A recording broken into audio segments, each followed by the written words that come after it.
All right. So unfortunately, while we do not have I don't have the professional level Zoom. So normally we've been getting kicked off at 40-minute intervals. And apparently now the thing is when you go over 40 minutes, it just turns your audio to shit.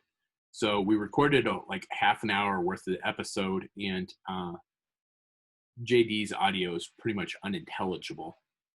So we're gonna have to re-record some of that stuff, I think. So, which kind of sucks because it kind of lose something when the stream of consciousness is broken. Um, well, my opinion hasn't changed, so and Wow. it's entirely possible I was unintelligible despite the sound quality. So, Yeah, that's not hard to argue. So I mean, where we kind of cut it off, I was starting to mention that I think one of despite my disdain for the character, I think an update that really shines in that particular year is the update for Dr. Mindbender. I too, I'm not a fan of the character. I've never been a fan of the character. I do like the voice that Brian Cummings provided for him in the Yes. Sunbow cartoon. Yeah. But if that wasn't so memorable, I don't think I'd have even an iota of fandom for Mindbender. And it wasn't really because of the original figure, because the Battlecore version never did much for me. But yeah, in 2004, they gave us not only the most practical version of Mindbender that had ever come out, it was one that he looked like a scientist. White lab coat with a Cobra sigil on the pocket, and the proportions were great. He's one of the few that I think actually can kind of fit in with the vintage line. Proportions are different, but they're not so weird that he doesn't blend a little bit if you squint your eyes. It was the first time Mindbender had lost the monocle, and he actually just had a regular pair of spectacles on. And yeah, that was a good version. The only other, I think, decent. What unfortunately what kind of got lost in our audio was JD was saying that the only thing that the original version of Dr. Mindbender that was missing from that particular figure was a feather boa, and I have to agree completely. I mean, I had the figures. Yeah, the original. I don't know why. Yeah, the original Mindbender for me always looked like he was supposed to be a professional wrestler, which isn't necessarily a bad thing, but it doesn't look like a scientist. And one thing the cartoon version had going for him was he had the cape, but he had this cool like bunched up hooded part at the top. And the original Mindbender figure with that crappy piece of fabric cape just could not capture that look. No. But for a mad scientist that basically Mindbender's supposed to be, you can't go wrong with the 2004 figure. I don't know. He's an excellent figure. And it's unfortunate that he's overlooked nowadays because, and I think it's solely due to the era that he came out in, he just gets overlooked. There's so much from that figure I overlooked. One of the figures that I mentioned in the part that didn't get recorded well is one of the vehicle drivers, and I really like it because they dig into the mythos of G.I. Joe, and I mean like really dig into it, and that's Quinn's son, Ghost Bear, and he's the driver of the mech, and I think the name of the mech is the Eliminator, maybe? I don't remember off the top of my head. I'd have to double check. That sounds about right. I'd look it up, but I remember buying that thing for the Ghost Bear. I did too. In fact, I bought both of those mechs for the figures because I'm a huge fan, but that mech that came out in that line was it was crappy. Yeah, because the Joe version had that Vietnam style leatherneck figure, which was kind of cool. As like I always felt like that was like a flashback version of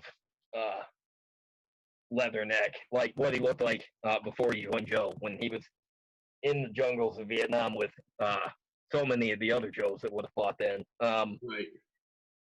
And now I've got to look But yeah, I remember. that's going to bother me. Pulverizer. Yeah, I remember buying both of those. Pulverizer was the name of the mech. Oh, okay, yeah. All right. Then what the hell was Leathernecks called? I was thinking that's what Leathernecks was. Oh well, doesn't matter. Ghost Bear was an interesting one because yes, he was Quinn's son. Came out the same year that the long overdue Quinn figure was introduced. I don't think he particularly looked like he should have been Quinn's son, but now the red hair just kind of it was weird. Well, I was fine with it because we don't know what Ghost Bear's mother looked like. Could have been a redhead. Yeah, that was an interesting release because the character we didn't, it was kind of a retcon. It was the first time we learned that Quinn had a son, I believe. Right. Defense Mech was the name of Leathernecks, apparently. Oh, wow, that's boring. Far more boring than I would have remembered. And now it just says Defense Mech. But the cool thing about Ghost, yeah, ew, God, yeah. They really stretched the creativity on that one, didn't they? They did not. The Ghost Bear was an interesting character because yes, he was Quinn's son, and that was new, but he had such an interesting look. I'm surprised that he was never revisited after that. Thank you. I really like the scope of that figure. The proportions are really nice. The red hair is kind of hard to get past, but the masked face is really cool. I like the color scheme. The gray with that kind of neonish, pinkish orange is really nice. I was looking on it. I was like, man, these things are going to be a fortune on eBay because it was a pilot for a mech in an era it's kind of rare. But I found one for $10 and had to buy it now. So I put a buy it. I made an offer for $8. So we'll see what happens with that. Actually, I'll be curious if just went off. If they accept that, because that would be cool. Yeah, Ghost was a really cool figure, and he was cool enough that almost all of his parts were repainted in the DTC line as the generic Cobra Trooper.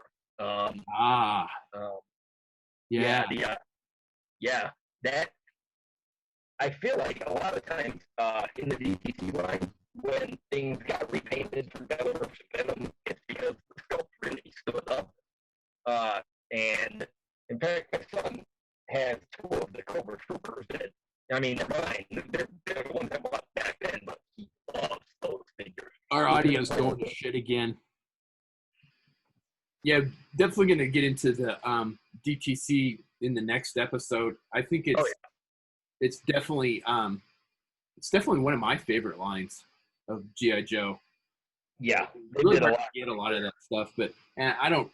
If I get started on it, I'm not going to stop talking about it. So exactly. 2004. I also have to mention one of the Venom troopers. I don't know if it was in the last recording, so I'm throwing it in here. The Coil Crusher. I saw him as a character, not a trooper. The figure, the arms weren't regular arms. They had like the wire in them. Yeah, they were the bendy. Yeah, I mean, that gimmick did not wreck the look of the figure. He was really cool. He just did not have. Yeah, I did not know that thing had a gimmick until I had one in my hand. Yeah, see, I feel like the bendy arms really disguised the gimmick well. I just remember I had two of the Coil Crushers, and I do believe I customized one. I used the Dremel to create inside the torso. I used it to create the sockets for regular arms. I believe I used repainted arms off the Valor versus Venom heavy duty because I had a few of those. Um, the Coil Crusher, he had an interesting look. I know he was supposed to be a trooper. He was a Venom trooper. And I think he was injected with like boa constrictor Yeah, DNA or that sounds something. right.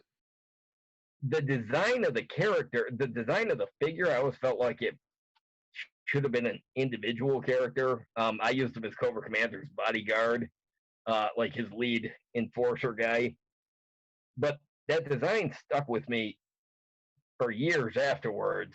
The forum that Brian and I used to run back in the old days when there were forums and boards that people visited before. And there was a custom challenge that we did board wide. There were probably like 12 of us on the board that were involved. Unlike the challenge customs that Brian and I are doing, where we're surprising each other with our choices, for that one, I think we actually requested specific characters, and I was matched with Sean Grogan, and I've always liked his custom work. And I remember specifically asking for Coil Crusher because I knew that he would kill it with the figure that he made.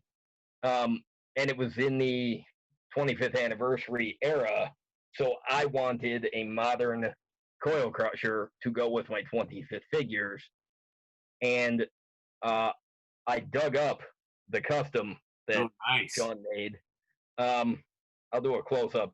I put one of the Marauder Task Force figures up next. I stood it up for scale. And let me move the phone. And man, look at that. Huge. Yeah, look at that big bastard. I dig the hell out of this figure. I do believe most of the parts are a Marvel Universe Colossus. Nice. Yeah, that's an excellent idea. I would never have thought of that. Neither would I. And this is why when I requested it, I was absolutely dying to see what he would do with it. Because I knew it would be an impressive custom, but when I got this thing and I pulled it out, I'm just like, this is an even bigger bastard than I would have been able to make it. Yeah, definitely. I've always been a fan of. But I feel like the new Sculpt version, I feel like it stood up beautifully next to everything else that was coming out in that era.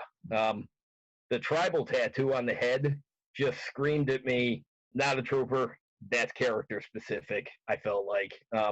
That's how I used him. But he was definitely a highlight there. See, I got that figure. I don't remember what I bought it for a custom. Didn't realize that it had that action feature in it, and figured that out. And I'm like, oh. And then I think I threw it in a bucket and then never touched it again. That was just. I mean, they really have to be fantastic to grab my attention. Otherwise, it's just a huge detractor. Yeah, I can see that. One thing that this era had going for it, specifically 2004, when they launched this Venom Trooper idea, this was at a point where they were still repainting a lot of the vintage molds. Yeah. There were the comic packs that were mostly disappointing. They were an awesome idea, mostly disappointing results. But Toys R Us, rest in peace, had a deal with Hasbro to make a bunch of figure 6-packs that would be exclusive to the toy chain. And one of them that they created was the Anti-Venom Task Force. They were vintage molds, but the team was specifically designed to counter and not just to fight the Venom troopers, but it was a matter of they were actually supposed to. They weren't supposed to be lethal. I mean, it was close quarters combat and all, but I think they were designed to as much to help rescue the Venomized troopers as it was to put them down. That's why I believe that the team lineup had Lifeline included, and I think that was part of it. Was that I think he was supposed to start the healing process, Gotcha. but they had an interesting roster. Duke. Yeah, it really was. It really was an interesting barricade, Charbroil, Duke, Roadblock, Lifeline. Who should have just? They should have just made it Stretcher. Yes, they should have. But and was there one more? Barricade. Barricade. And, yeah, Barricade. Did I say? I said Barricade. Maybe not. No. Here, that the set had a lot going for it. First of all, that was the first time in years and years and years that Charbroil had it was interesting. I remember being very excited to learn that Hasbro still had the molds, the tooling for Charbroil, because he had not been seen in the line since 1989's Night Force subset. That year's offerings, they had Charbroil, and they included Barricade, he wasn't DEF, but he was an urban operator. I always felt like he could have been included with DEF, but for whatever reason he wasn't. But that was the third repaint. No, it was the third version of Barricade that we got, the fourth repaint of that mold. What was the third? It was there was a Star Brigade character called Gears that drove one of the G.I. Joe Power Fighter from '94. He was a straight up repaint of Barricade, and it was real hard to take him seriously as a unique character because he also had the head sculpt of Barricade, which had this he had this floppy hair and the sneer on his face. Yeah. That I thought worked well for Barricade, but you can't pretend that's a different character. But the Barricade, basically the Anti-Venom Task Force had a really cool color scheme. They had gray shirts and tunics and stuff. But they had this like desert-y camo. They had trousers, and I really dig this the Barricade really. The Barricade is fantastic, and I think that is probably my favorite. Even though I never had that figure, it's probably my favorite sculpt of Roadblock ever. I did have that figure, and it is by far the best sculpt of Roadblock.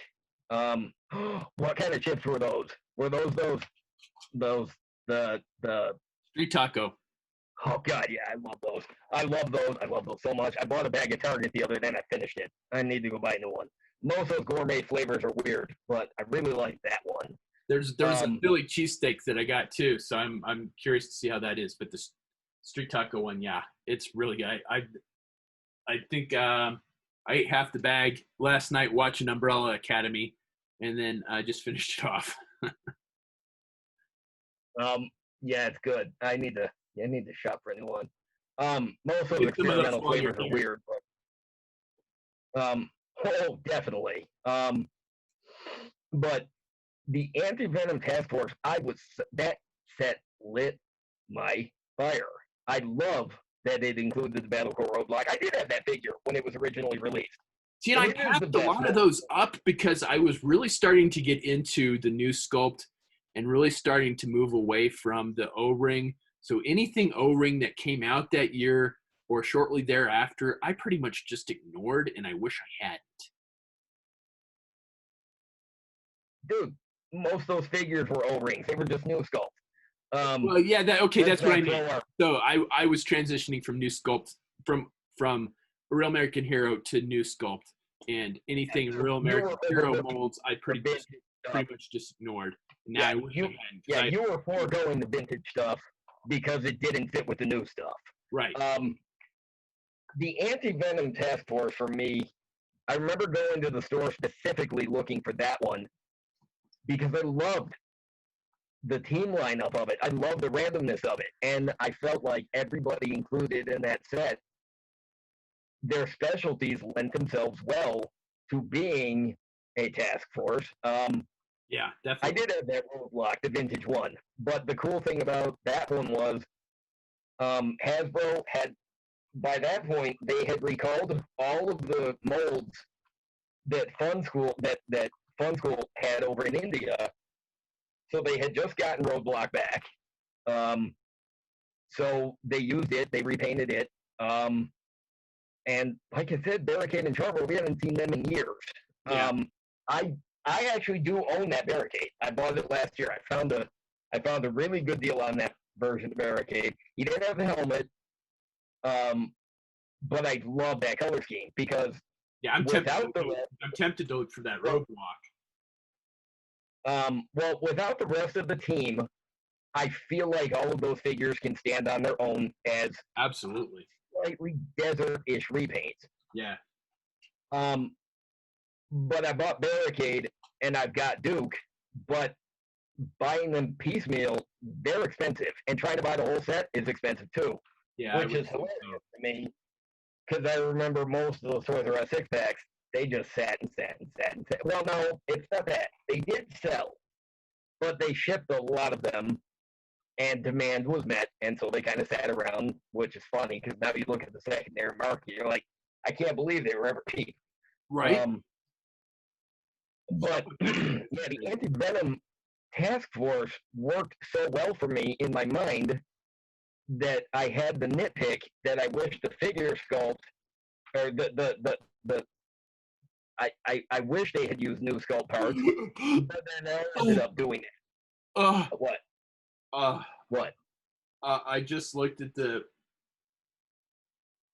Oh my god. Okay, so I just did a search for GI Joe Anti-Venom on eBay. Yeah. Barricade, Yeah. $60. 60? Wow. Roadblock, Wow. $80 this guy wants for that roadblock figure.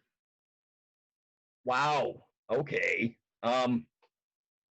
Geez, I guess the $25 that I spent on Barricade last year. Wow, that was a steal, wasn't it? Yeah, it was because they want, yeah, because it's a $60 figure now, so they want another 30 on top of that. How much? 30. Are there any? The Lifeline is 30. That doesn't surprise me. How much is it for the whole 6-pack? Like, oh, you're assuming there's a 6-pack on here, which there isn't. Oh, I am assuming that at least, even if there's not a carded one, I'm assuming that there's at least one that has all 6 figures in their gear. Wow, really? No, wow, that's crazy. There's not a carded one, and there is not a loose set. Wow. Okay. Do any of the ones there include their helmets? I was just gonna look at that. The Duke does. They want 40 for that. The Mutt. Wow. They want 25 for the Mutt, and it looks like it's just the figure. Yeah, it's just the figure. Wow. $25 for the Mutt. The Roadblock does. And I'm guessing, yeah, and Barricade does as well. But yeah, they want $60 for that Barricade and $80 for that Roadblock. Wow. And to think, those used to just be available for, what were they, like $22? I think it. I don't think they were that. I don't think they were that expensive. I think they were $19.99 at that point in time. I could be wrong about that, but I meant after taxes. Yeah, I think they were right around $20. Well, here's the thing with the Anti-Venom Task Force. Most of those figures included their original gear. Charbroil had his backpack, his flamethrower, and the hose that attached to the backpack. Barricade had his like submachine gun or heavy rifle, whatever that was. He didn't include the spring-loaded battering ram, but understandably. He did not include his gargantuan, oversized RoboCop-style helmet. Charbroil did not have his undersized Cobra Law-looking bug helmet that never actually fit that figure very well anyways. What they did have, and all of them, well, Lifeline did not include it because he had the hat on. Yeah, because he had. But the rest of the team all included removable helmets that were all black repaints of the Steel Brigade design. Yeah. And they had their code names as a tampo printed onto the helmets, which was awesome. But I've always been a big fan of the Steel Brigade. I love that helmet design. Yeah. So when I got removable helmets, the removable versions with the Joes, I'm so excited. I loved that set so much that I did end up making customs in new Sculpt style of all of them. I recreated the color scheme. I put them all together so they could fit in fighting my Venom troopers. I am just a nitpicky nerd like that. But I do not have pictures of them. I wish I did. I do not have those figures anymore. I wish I did. But as many times as I've moved in my lifetime, well, things just get lost sometimes. Yeah. But of all those toys that are six packs, I mean, there were a bunch of cool ones. They were mostly repaints, and they were cool. And a lot of them had generic weapon selections. But, I mean, it was cool for me because a lot of those sets included figures that had just returned from Fun School. So it was cool to see U.S. versions of them again.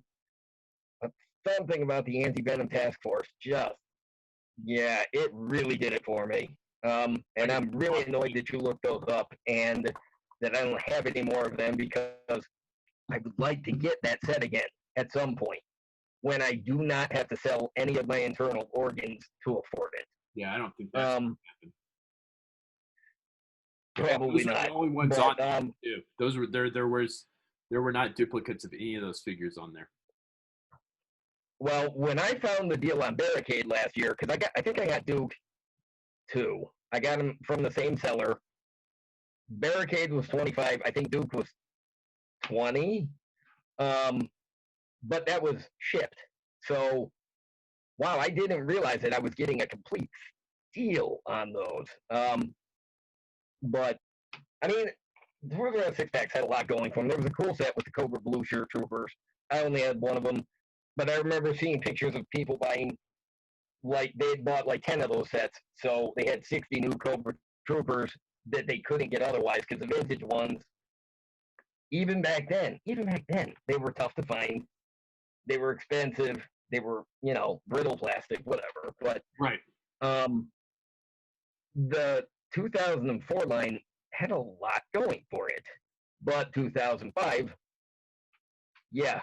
They also had a lot. 2005 at the end, huh? It was kind of transition year again in 2005. Yeah, it was the end of the Valor versus Venom. What? I was going to say we should probably transition into 2005 because our show's getting long again. Our whole plan to have a short show. Yeah, no, that's okay. No, I was going to say 2005 marked the end of the Valor versus Venom theme, the beginning of the DTC line. But for being the end of Valor versus Venom, there were a whole lot of good figures there. We got the Crocmaster 2, which was an update to Crocmaster, but I got the sense it was actually supposed to be like a totally different character that had taken on the mantle of Crocmaster, because obviously he had been injected with crocodile venom because of course he was. So he had this unnaturally jaundiced skin tone. He was really cool. He looked like he was straight out of the backwoods of Louisiana.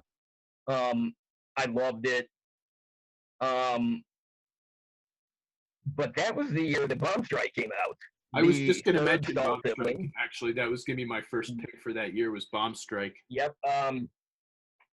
Yeah, because Spy Troops brought Blackout and Barrel Roll. We had to wait for Valor versus Venom to get Bomb Strike, but it was worth the wait because she was a fantastic figure.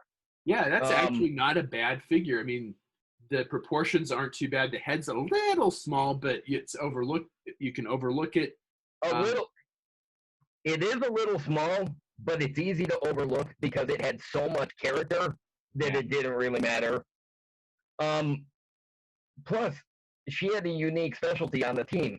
We didn't have any forward operators on the Joe team. You know, she was like and you know, she was Air Force Special Ops, which I guess barrel roll was too. But yeah, it was cool to finally get that figure so well done.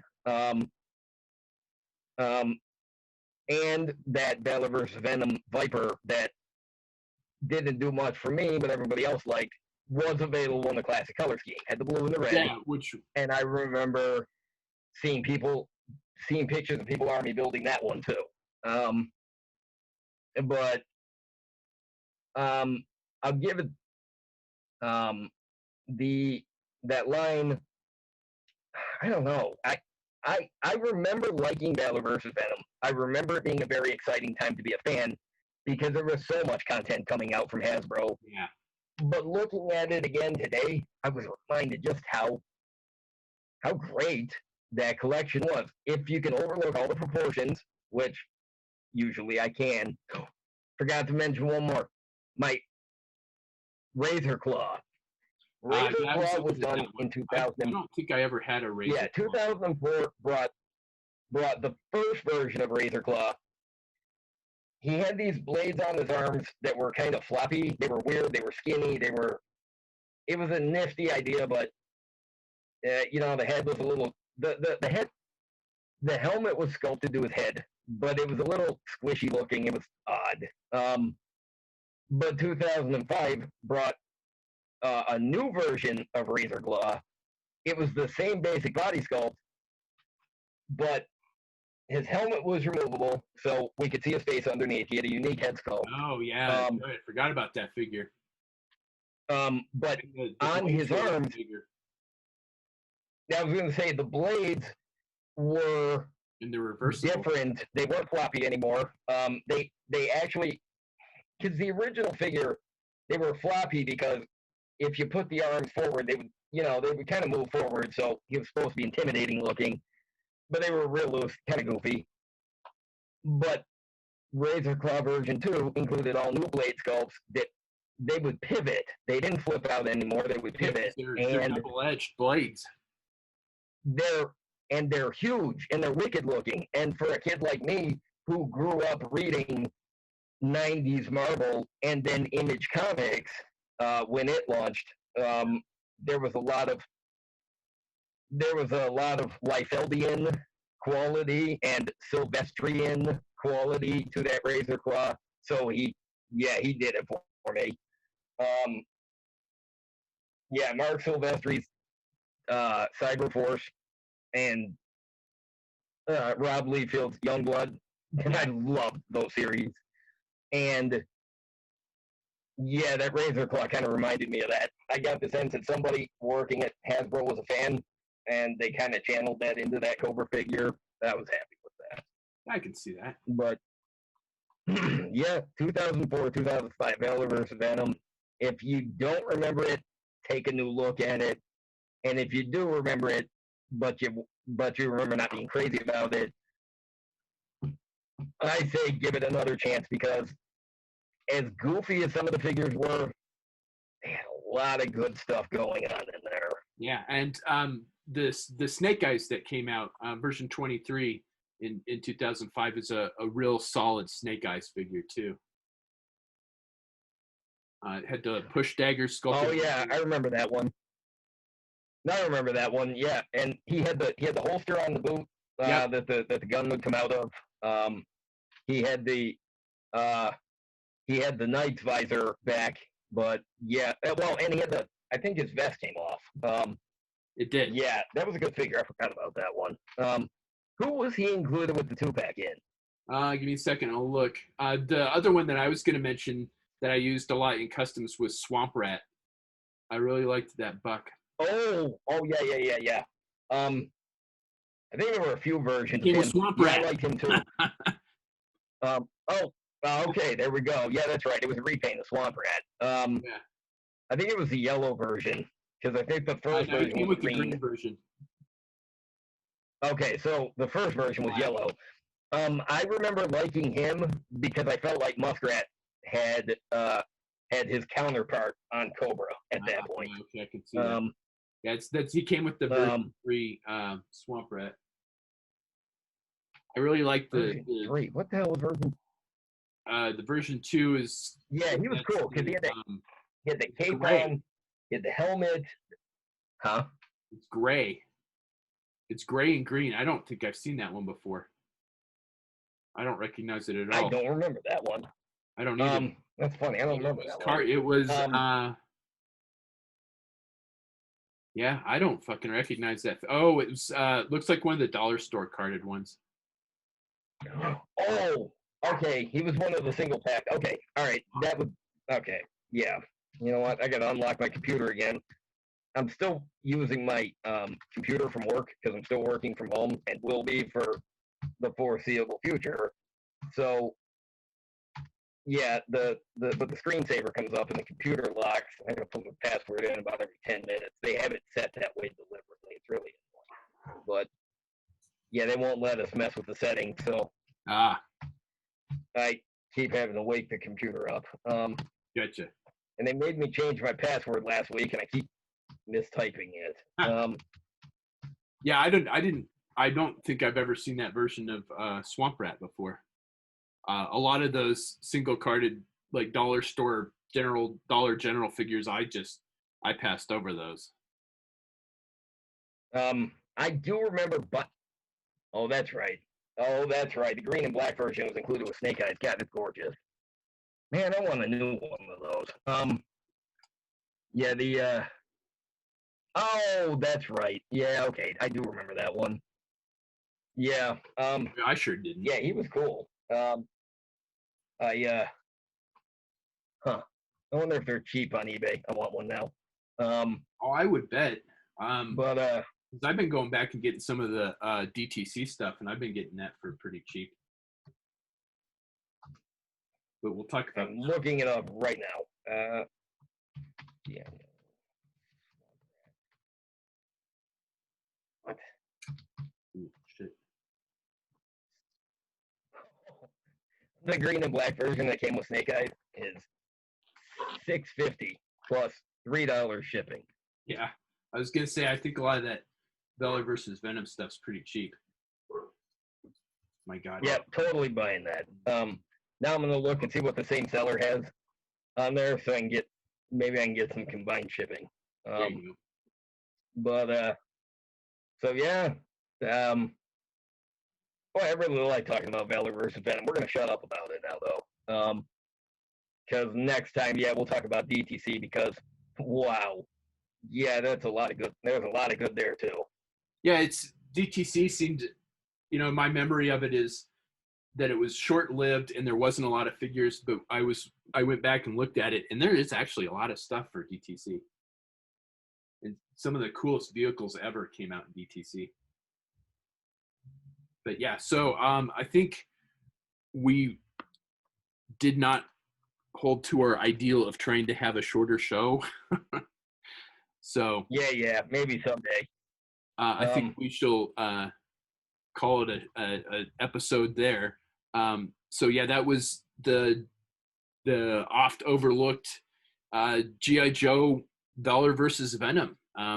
Give it another look. There's, if you can get past the proportions, there's a lot of interesting updates for existing characters, and there's a whole bunch of new, like JD says, new blood in that they brought out in that line. Crosshair, Bomb Strike, Hard Drive. There's just like an endless amount of new guys on both on Cobra and G.I. Joe side that. And I forgot about Hard Drive. I was going to sing praises about that, but never mind. I like that guy. Yeah, so he was. He had loud pants, but that's a nice tradition in the G.I. Joe history. It's loud pants. So there you go. That's our review of the Valor versus Venom line. give us some comments on figures that you liked or didn't like for that. Share, like, subscribe to the channel for all the fun social media stuff, and stay tuned for more episodes of General Geekery, because like we mentioned earlier, JD's coming out, so we're going to do our custom challenge reveal at that time. Sean Grogan has expressed interest in being back, so we made live stream some customizing, the three of us doing customizing, and we're going to do the DTC or direct to consumer review for the GI Joe on one of the upcoming podcasts. So that's about all we got for this show. So thanks for watching, and stay tuned for more stuff.